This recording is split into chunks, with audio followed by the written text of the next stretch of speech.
Hi, it's Coach Mick, and I'd like to welcome you to video number 6 of our 10-part series on the serve. And this video is titled the cocking stage. Now, this is a stage really that you don't really have to worry about. It's the stage that takes place between the launching stage and our next stage, the acceleration stage. But I feel a need to talk about this stage, even though it should be automatic, because this is a stage that most pros call the backscratch stage.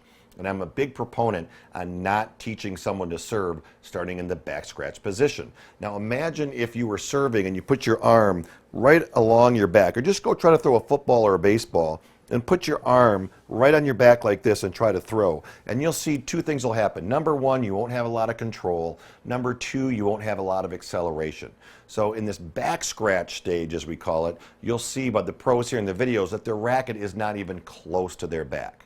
All right, so even though the simple, efficient tennis solution is what we call the backscratch stage, it should be automatic. Now, what should be happening here is everything should be driving up, and you'll see this in both videos, and then at the same time, the racket should be down. It should, I'll do it with this arm here so you can see better, but the racket should be down here. And this is that position that you kind of see pitchers in, that kind of contorted position when they're throwing a baseball, and you see that their chest is going forward and their arm is kind of cockeyed, it's kind of back like that. That's what we call the cocking stage. And that's their arm just loading up and just getting ready to throw that baseball. And it's the same thing when we serve. It's just loading up with energy, ready to go up and just crush the tennis ball. So I hope you enjoy the videos here, and you can see that there really isn't a backscratch stage when you're serving.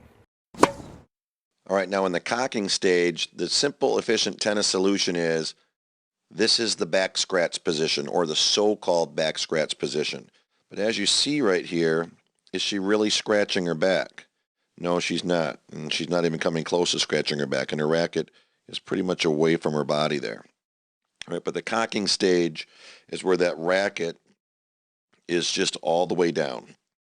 And this is a stage that's almost an automatic stage due to the leg drive. All right, and this might be where you see those baseball pitchers, you know, everything's going up, up, up, up, and racket is in that cocked position there. And this is where you get that kind of that contorted look with the baseball pitchers, where you see everything's kind of driving towards the plate and their arm is still back behind them. It's all cocked and ready to start accelerating. And it's not a forced motion. And if you force that racket down into the back scratch, you're really going to interrupt this natural uncoiling of your body or the kinetic chain. And once again, this is more of a natural position here where it's not really something that you need to think about a whole lot. The only thing you might want to think about here is just make sure that racket isn't scratching your back. All right, you'll see with Dimitrov here too, the same thing.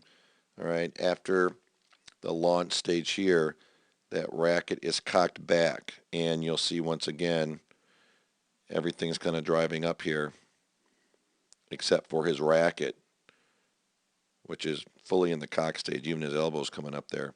All right, but his racket is cocked down. And again, this is not a forced back scratch, but you can see that distance that racket is away from his body. And this is what we call, once again, the cocking stage. It's the same in his two-point stance as it is. And really from this point on, everything's going to be pretty similar.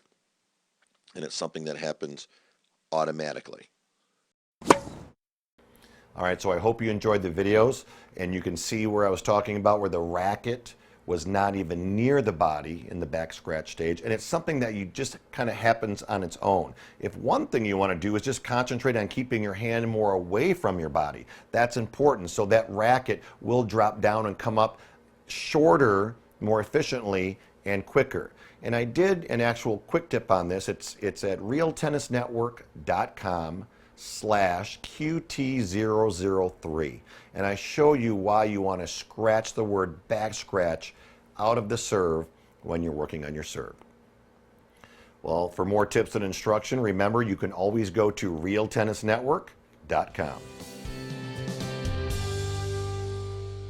Hi, it's Coach Mick, and if you enjoyed this video, then I'm sure that you will enjoy my free step-by-step serving progression guide that includes all 10 progressions of the serve with accompanying illustrations, a simple explanation of each stage for those of you just starting out, and a more detailed explanation for those of you who are more advanced, all in bullet form.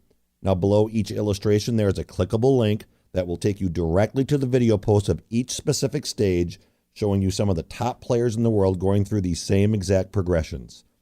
This guide will put all 10 stages of the serve in one convenient location for you, so you do not have to go search around on the site or the internet for each individual stage. And if you'd like to download the free guide, you can do so by clicking the link to the side or beneath this video. And remember that if you have any questions, please email me at mick@realtennisnetwork.com.